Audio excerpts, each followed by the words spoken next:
Welcome back. Now moving on to some boosting of export in the economy.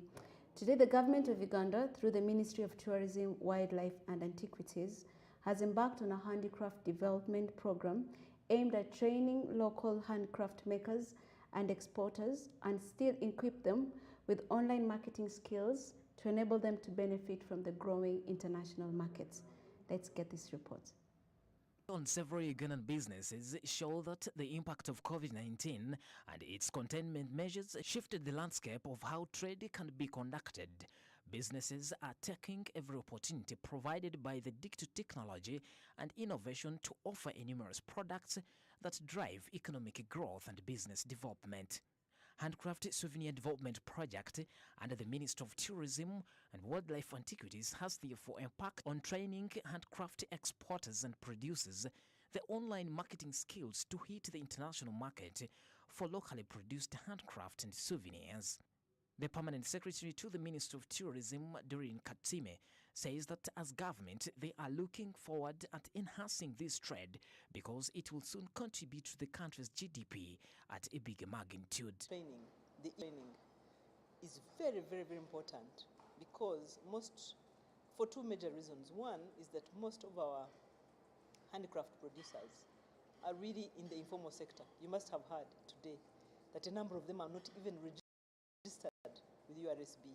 Yet our intention is to link them to the international markets, but also the local markets. So you'll find that if you have not visited the craft village at National Theatre, you do not know how wide and how diverse our handcraft industry is. So the e-commerce will help them to market themselves, to be visible in the market, local and international. The project seeks to respond to the government effort to diversify and increase exports of non-traditional exports while supporting increased job creation and employment, as well as developing the handcraft and souvenir sector in the country. Market yourself now on social media. If you do not have a website, how will someone seated in the US or even in Kenya here?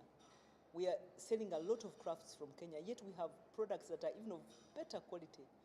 But marketing themselves, being visible in the market, being able to sell online, so we cannot do that without specifically targeting these handcraft. E-commerce, and for me, e-commerce is very, very critical because the world has gone digital, and if we do not embrace digitization, then we are going to be left behind. And in the craft sector, this is needed because, we have products that we want the global market to see, that people to see these products that we are selling.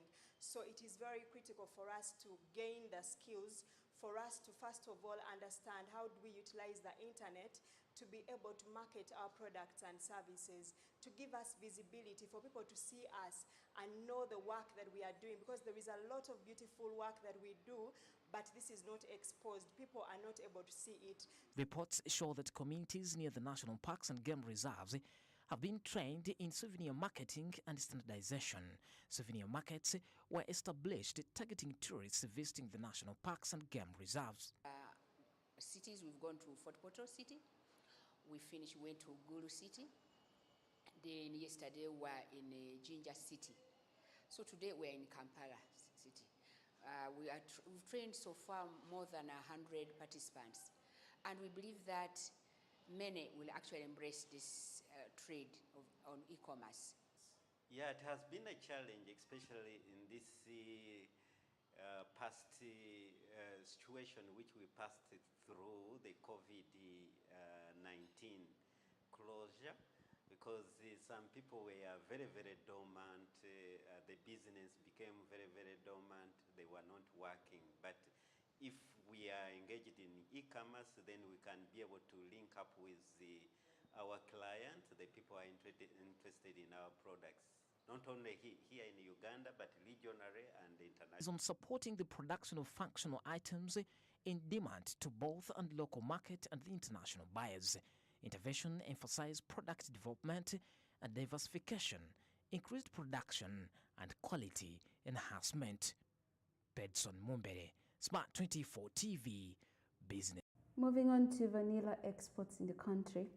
Now, as much as vanilla is a valuable crop in the country, official figures show that the volume of exports has continued to decline over the years due to the poor quality of processing and immature harvesting.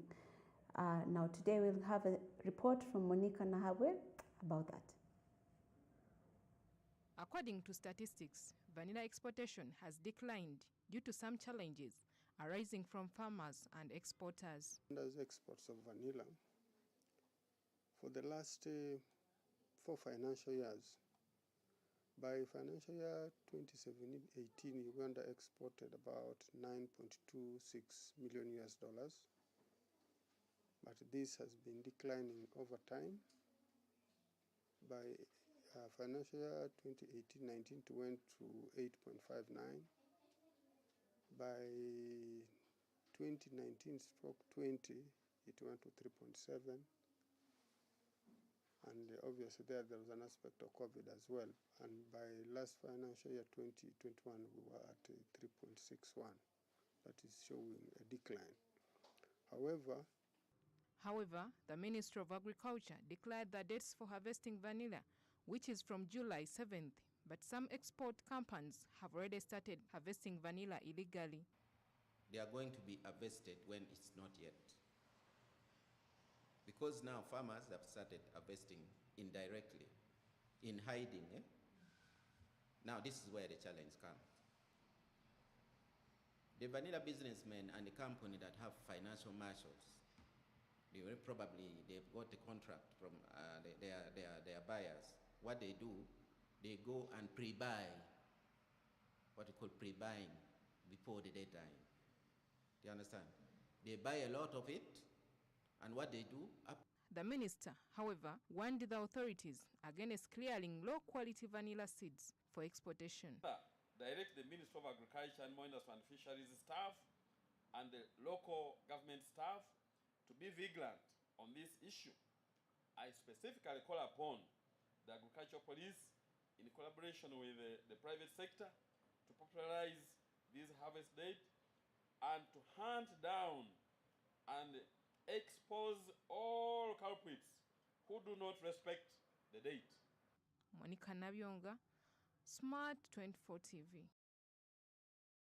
Now, with most of the e-commerce transactions happening in urban centers, a new startup of Copier, a platform built to serve low-income earners and rural areas. Let's get this report.